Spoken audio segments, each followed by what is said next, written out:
Deep learning atau pembelajaran mendalam merupakan salah satu pendekatan pembelajaran yang cukup kontekstual dalam menjawab urgensi kebutuhan belajar siswa saat ini. Melihat pentingnya pendekatan pembelajaran ini, maka pemerintah saat ini cukup gencar memberikan edukasi berupa pelatihan kepada para guru baik di daerah perkotaan maupun di daerah. Sejalan dengan tahapan sosialisasi dan pelatihan dari pemerintah, tim pengabdian masyarakat ikut berkontribusi dalam mengambil bagian di dalamnya dengan memberikan pendampingan khusus kepada para guru di Kabupaten Bengkayang, daerah perbatasan. Dalam pelaksanaan pendampingan, tim menggunakan metode pendampingan comfort yang merupakan adaptasi dari pendekatan pendampingan, coaching, mentoring, fasilitasi, dan training. Metode ini menjadi pilihan tim berdasarkan analisis kebutuhan sekolah di lapangan yang memiliki karakteristik dan kebutuhan pendampingan yang berbeda-beda. Selain itu, metode pendampingan ini dapat memberikan pemahaman yang komprehensif kepada para guru tentang pendekatan pembelajaran mendalam. Tahap awal pendampingan dilakukan dengan berdiskusi dengan kepala sekolah guna menggali informasi awal terkait kebutuhan para guru di sekolah.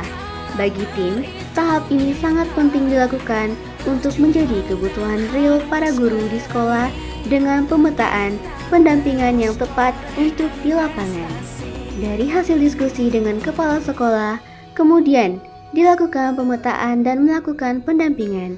Tim kemudian melakukan pemetaan dengan membagi dua kelompok pendampingan berdasarkan gugus kerja guru, yakni pada gugus 1 dan gugus 2 Bengkayang.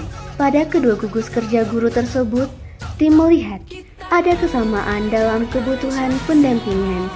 Maka, dalam pelaksanaan pendampingan, kolaborasi pendampingan melalui metode comfort menjadi pilihan utama. Pelaksanaan pendampingan diawali dengan kegiatan fasilitasi berupa workshop yang dilakukan secara bertahap, mulai dari penyampaian materi pembelajaran deep learning. Untuk melakukan pendampingan terutama deep learning, keterampilan abad 21 dan kompetensi lainnya yang harus dimiliki guru. Pembuatan modul ajar deep learning yang kita inginkan. Misalnya saya mengajar olahraga, mata pelajaran IPA, ya bisa mengenai tumbuh-tumbuhan atau hewan.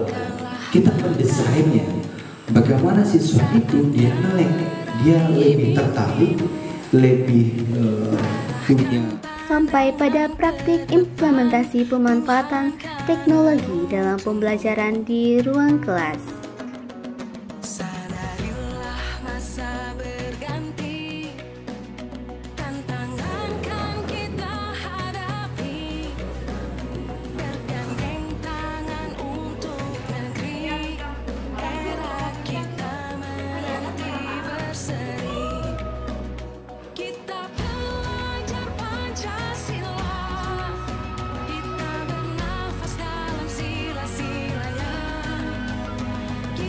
Pada penyampaian materi ajar tim menggunakan metode ceramah dan diselingi dengan diskusi interaktif. Sekarang sudah jadi bahan khusus tersendiri. Storytelling juga. Sekarang hampir tidak ada hanya dua tangan saja. Terima kasih. Terima kasih untuk tambahannya. Sementara pada tahap pembuatan modul ajar dan praktik implementasi pemanfaatan teknologi dalam pembelajaran, tim menerapkan metode pendampingan yang lebih kolaboratif dengan menginteraksikan metode comfort, yaitu coaching, mentoring, fasilitasi, dan juga training. Dalam praktiknya, tim secara langsung ikut mendampingi para guru dalam bekerja sehingga pelaksanaan pendampingan menjadi lebih efektif dalam meningkatkan pengetahuan dan keterampilan baru bagi para guru. Selanjutnya, secara bertahap, tim terus melakukan mentoring kepada para guru di sekolah masing-masing sebagai keberlanjutan dari tahap pendampingan. Untuk memastikan bahwa pembelajaran deep learning sudah bertahap mulai dipraktikkan di sekolah. Kendati ada berbagai kendala teknis, namun tidak mengurangi niat para guru untuk terus belajar. Harapannya, dengan pendampingan ini, para guru mendapat pemahaman baru dan dapat menerapkan pembelajaran mendalam di sekolah serta berkontribusi positif pada peningkatan pemahaman dan keterampilan siswa. Dalam melihat efektivitas dari proses pendampingan, maka tim akan secara berkala melakukan pendampingan berupa mentoring dan evaluasi kepada guru di sekolah-sekolah mitra. Kemudian merumuskan satu mata kuliah yang mampu menjawab kebutuhan setiap